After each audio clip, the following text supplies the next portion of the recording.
Hello, welcome back. Week 3. This is Chain Reaction with Boom. And your girl Adana on Strictly Prohibited Network. Go ahead, because we should be happy. Well, I'm happy, even though I'm not like extremely happy, but I'm happy. But Fuck this game. Glad we got that explicit on. Yeah. Yeah. Well, fuck this game. This should have been a complete blowout. First half was not looking good at all. Defense, we couldn't get nothing on the quarterback. Gave up too many big plays down the middle.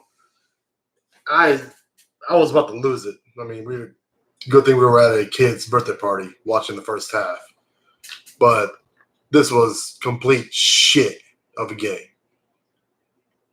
And with the only time we could get pressure or sack on the quarterback is when we send everyone in on a blitz. That's not supposed to happen. It's supposed to be just get in there, winning one-on-one battles. But D-Law needs to get in the game early and get going.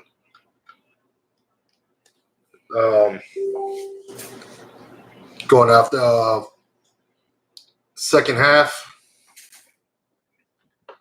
we did play better, whole lot better. Better throws from Dak Prescott, and of course the running game. It was there the whole game. To me, I think we should have ran the ball from the get-go. We should have ran the ball down their throats. It should have been at least 300 yards rushing game today. Should have been. But we got a 200. And, I understand what you're saying, but I'm not extremely picky as you are. It's not about being picky. That's what should have happened. That's what needed to happen. I mean, I even said it last week. This is the potential trap game. And the first half, the way it was going, it looked like it was going to be a trap game where the Cowboys came in way too overconfident and then get beat. They turned it around in the second half. They had to because, like you said, it could have been a trap game. This could have been really, really ugly. Dak throwing that interception shouldn't have been. Yeah, he threw too many balls up in the air into double coverage and triple coverage, and the deep ball he threw into triple coverage. I'm surprised that wasn't a pick. Yeah. That was just God. I understand we have a new offensive coordinator and he's changing it up. And we're going with pass first and then run to get that extra man out of the box back up to play pass and get running room for Zeke and Tony Pollard. But man, come on! Those throws, you can't put that on the coordinator. Is Dak? He can't be throwing it into double, triple coverage. Can't happen. You can't. I agree with that. They should have tucked the ball, either take the sack or throw it out of bounds where it's safe. Yep. Hell, knowing who's throwing the ball out of bounds might get picked off. But it's just one pick. You're a little dramatical right now. Just go through these stats. Just 19 of 32, 246 yards, TDs, 1 pick. Mm-hmm. Running game. You might want to Zeke. It's your Facebook. Or just close your Facebook. Because we did have 200-yard wide receivers. It was just a bad throw. It was just a bad throw. It was a throw that it never happened. Okay, well. But just my opinion. But going back to the stats, Zeke. Zeke with 19 carries, 125 yards, 6.6 yards per carry. Yeah. Tony Pollard, welcome. 19 carries, 103 yards, a TD. 7.9 yards average. And then Dak with 2 carries, 7 yards, and a TD. Amari Cooper, 6 catches, 88 yards, 2 TDs. I was very sad that Devin Smith didn't get in the game like I thought he would. I thought he was going to. I just really thought he was going to get the ball more, and he didn't. But I mean, it's all with the game plan. You got a player that got hot early, and they want to stick with it. Of course. So not mad at that, but he did catch some balls. Jason Witten, 3 catches, 54 yards.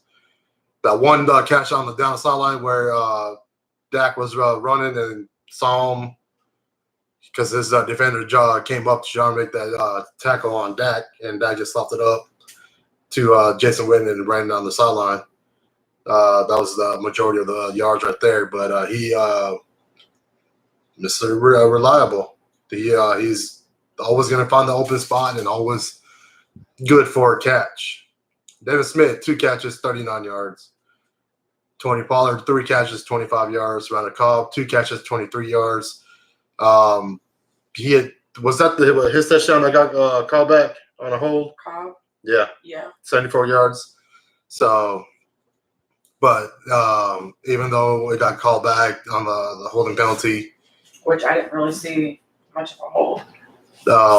That we still kept the drive going and went down and scored a TD.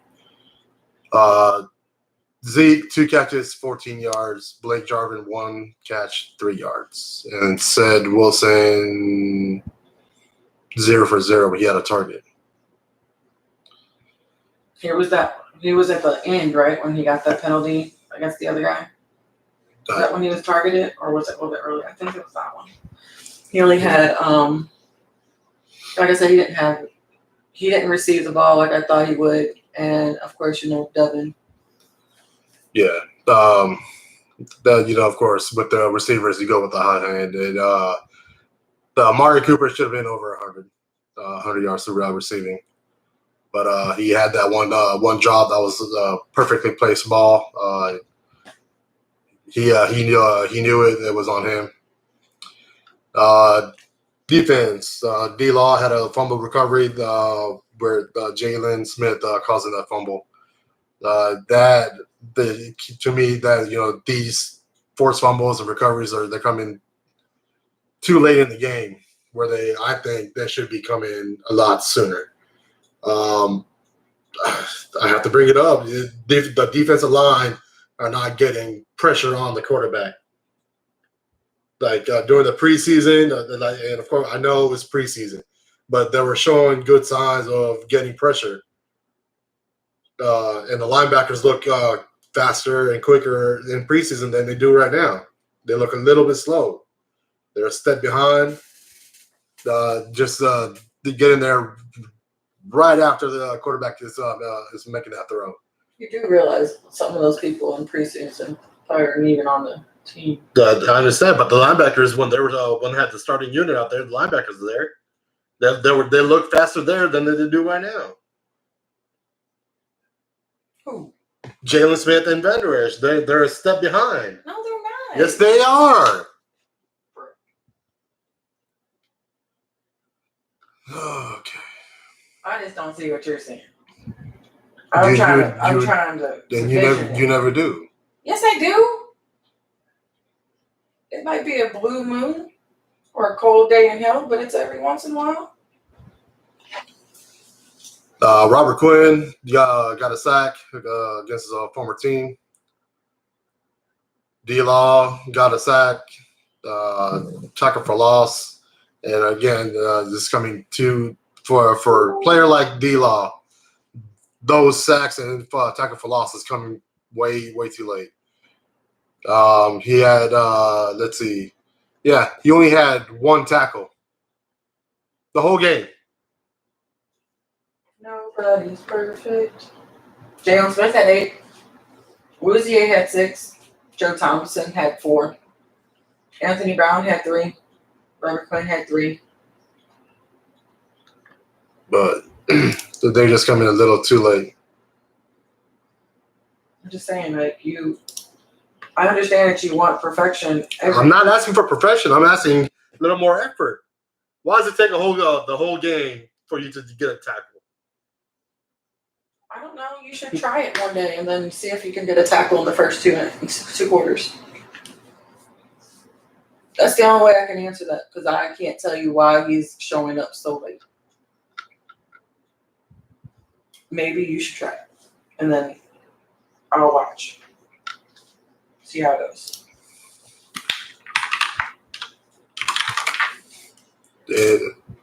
That should have been a complete blowout. It should have been at least 40 points on the board to 3.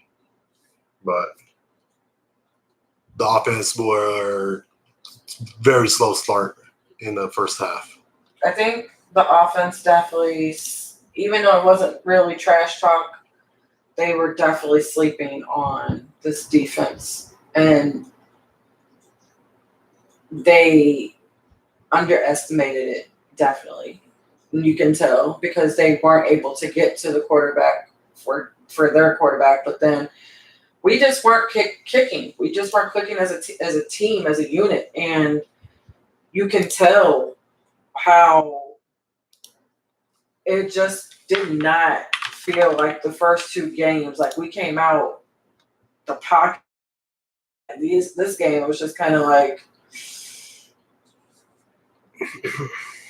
but I do agree with you. We have to, these type of games, especially in games that it's against a team that is a New England or a Green Bay, even a Buffalo, because their defense is good. These teams are coming up. We have to play all 3 of these teams real soon. We cannot slack like we did in the first quarter. We have to, not in the first quarter, first 2 quarters. We have to step up and we have to come out clicking, like no matter what. Prescott's rating is 91.4 for this game. Yeah, how you got just like a crappier rating, dude? Don't like that. But like I said, a win. There's a lot we could take from this. Because the team gave up 102 points does not mean they can't try to ruin your day, and that's what it felt like. I will like to say I'm glad that it did finally click in the third quarter. It was looking ugly. I didn't think they were going to win, but I thought they were going to give us a run for our money. Fitzpatrick did come into that game and start doing Fitzmagic things, and I really thought they were going to keep him in when Rosen went down just for that quick second. But he was just doing, that one play that he almost got tackled. He should have been sacked, and he got the ball off, and the guy caught it. It was, those type of plays that we can't allow to happen. We can't allow miracle magic plays to happen. I don't care what QB it is.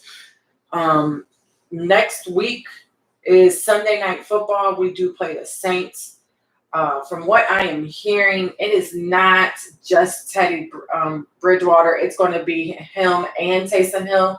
So it's going to be a combo of kind of like how they do with Drew Brees and Taysom Hill, but it's going to be probably a little bit more of Taysom Hill, kind of like a 50-50 from what I'm hearing.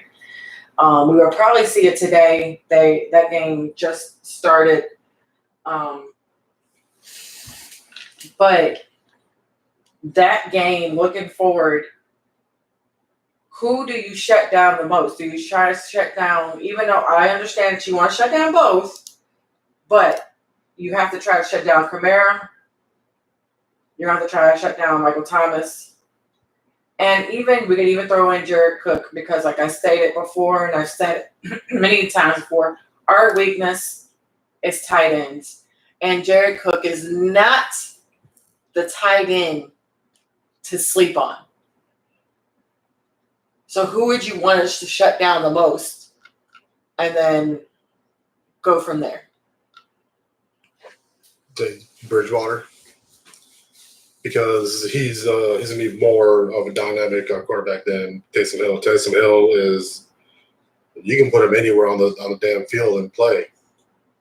But I think it'll be Bridgewater taking him out more majority of the snaps under center than Taysom Hill. I think that Taysom Hill is going to come in for like Wildcats. But I said options were Kamara, Michael Thomas, or Cook, and you threw in Bridgewater. That was not the three options. Then Kamara. Was that so hard? I'm telling you. He's going to come up missing. It's going to be Kamara that we need to shut down. Kyler Murray got a first touchdown pass. Yay. To Larry Fitzgerald. Yay. Fantasy points.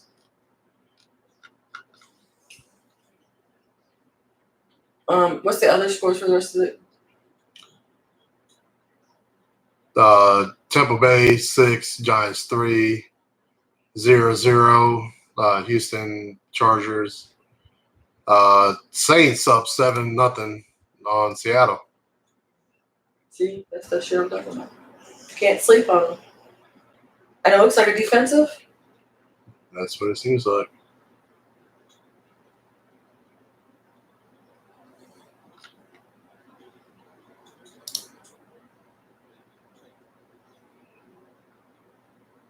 Looks like a punt return. Huh. Look at that. 53 yards. Look at that. Yeah, we can't allow that to go down either. But we'll say our special teams is still looking, still looks the best out of all three of the categories that stay consistent, I guess you could say. Yep. Was our special teams. But that's all I have. Defense needs to step up. And when I say defense, I mean the defensive line needs to step up. We can't be bringing zero blitz and then getting a sack. We need to get there consistently and often. Oh, and shout out to Jeff Heath putting that murderous hit on Alan Hearn. I know that wasn't your intent. Dolphins coach wanted a helmet to helmet. If you did not see the play, go look it up. It wasn't helmet to helmet. Heath was actually trying to intercept the ball. Hearn was trying to catch the ball, so they collided trying to catch the ball. It wasn't. If he would have leaned forward with his shoulder, then yes, it would have been a helmet to helmet. But that play was not. It was the right call. They did a no call. But Hearn did get knocked out with the concussion after that. And when I tell you, even the crowd was like it knocked the wind out of all of us. Yeah, Alan Harris just not have good luck at that stadium. No, but it was just Heath has done it before, but this one, like I said, wasn't even intentional. Yeah. But I mean, Alan Hearns was it last year? He broke his ankle. Yeah, in the game here, and then now he gets knocked out. It was a playoff game though. He made it the whole season. But anyways, that's all we got. Tune in next week.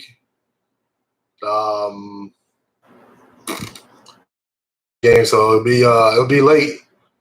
But we are going to be on. Tired. But we'll be on. You'll be tired. I'm always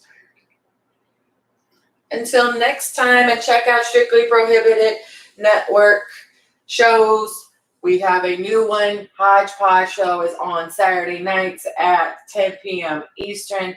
Of course, we have Red Cup Rant on Tuesdays at 8 p.m. Eastern.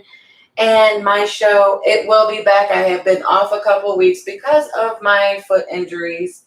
that is going on, but I will be back on Saturday at 11 a.m. Actually, this week we're going on a little bit early because it's my son's birthday weekend. So I will be on probably around 10 a.m. Central Time, 11 a.m. Eastern. Do a real quick fantasy update, but if you want to check us out on Strictly Prohibited Network on Facebook, SP Network _1 on Twitter, and you can find us on Instagram too. But check us out. We're everywhere. Yep. Go Cowboys! Happy Sunday.